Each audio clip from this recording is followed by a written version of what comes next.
Okay, let's talk about something that's on everyone's mind, the weirdly fascinating relationship between AI and, well, us.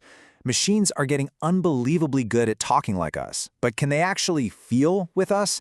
Can they replace that genuine human touch? It's a huge question, and the answer is way more complicated and honestly more interesting than you'd think. So this whole conversation really kicks off with a study that, not gonna lie, is pretty shocking. Researchers took replies from AI chatbots and put them head-to-head with replies from actual doctors. And get this, a panel of healthcare pros said the AI's answers were more empathetic. Yeah, you heard that right. A machine came across as more caring than a human doctor, probably because, an AI has all the time in the world, while our doctors are often completely swamped. And that just leads to this massive question, right? Is AI winning at empathy? I mean, if it can sound more understanding than a highly trained professional, does that mean empathy is just another skill that machines can learn and master? Kind of like they did with chess? To even begin to answer that, we first have to pull back the curtain and see how AI got so good at seeming so human in the first place. This isn't some kind of magic trick. It's about mastering a very, very specific type of social intelligence. And this chart, wow, it really shows you where AI shines. We're looking at scores from tests that measure how well you can understand really complex social stuff, like spotting a white lie or a clever double bluff. The top AIs, the big guns like GPT-4o, they absolutely ace this. They get a perfect score.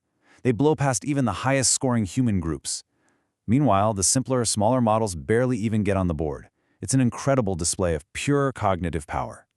But, and this is a huge but, this is the key to the entire paradox. See, empathy isn't just one thing. It actually has two very different faces. And once you see the difference, the whole picture changes. Okay, so on one side, you've got cognitive empathy. This is the understanding part. It's the ability to recognize what someone's feeling, to process it. You can almost think of it like a really complex puzzle of social cues, which is exactly why AI is so good at it. But then you have affective empathy. This isn't about understanding, it's about sharing the feeling. It's about resonating with someone on an emotional level.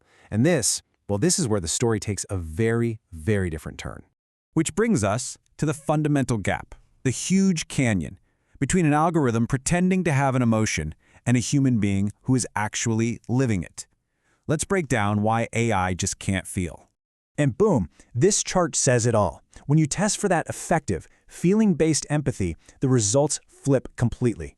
Humans, we're scoring way up, almost at 45. The most advanced AI on the planet, just 14. And the basic ones, a big, fat 0. I mean, it's not even a contest.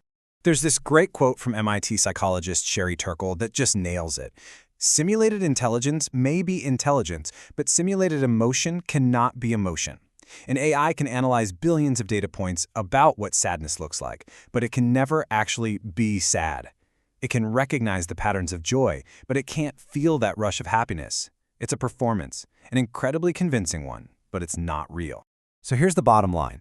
Real human empathy, the kind that forges trust between a patient and their doctor, it's not an algorithm, it's biological. It's baked into our shared experiences, our bodies, our lives.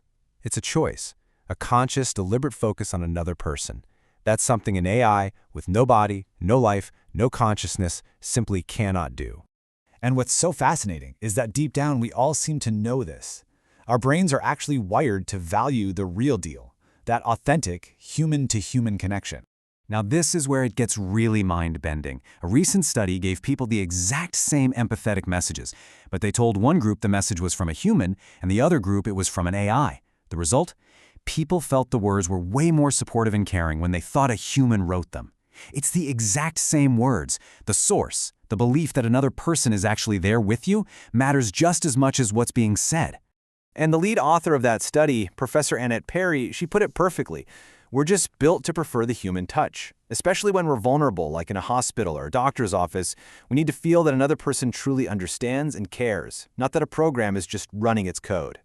So this brings us to the really dark side of all this, because this empathy illusion isn't just a harmless bit of fakery. It can be actively misleading, and in some cases, even dangerous.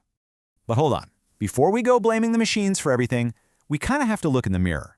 Because the same digital world that's building these incredible AIs, it's also changing us.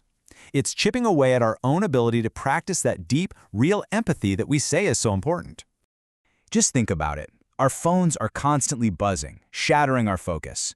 We don't really have time for solitude anymore, which is where you actually figure yourself out enough to understand other people. We're just getting trained to fire off quick, almost mechanical replies instead of being truly present for someone. We're basically training ourselves to act a little more like, well, like machines. And that's where the real danger is. An AI-simulated empathy can actually hack our brains. It triggers real emotional responses, creating this false sense of connection that feels real but isn't. And that creates a massive ethical risk, especially for vulnerable people in healthcare. A patient could be made to feel deeply cared for by a system that feels nothing at all, which opens the door to some serious manipulation. So, what's the move here? What do we do? How do we protect that secret space of real human connection in a world that's getting more and more artificial? The answer isn't about throwing our phones in the ocean. It's about actively, consciously practicing our humanity. I love this quote from Susanna Black Roberts, who says, "We can't let our being human skills grow rusty. We have to treat them like muscles. If you don't use them, you lose them." And the way to exercise these skills is actually pretty simple. Not always easy, but simple. It means choosing to do real things in the real world. Have those long, face-to-face conversations where you actually have to pay attention. It's about pushing back, just a little, against the digital flow, and choosing to reinvest in the very skills that make us human. In the end, as we build these incredible machines that are learning to think faster than we ever could, it leaves us with one final question. A question for all of us, really. AI is learning how to think. Are we remembering how to feel?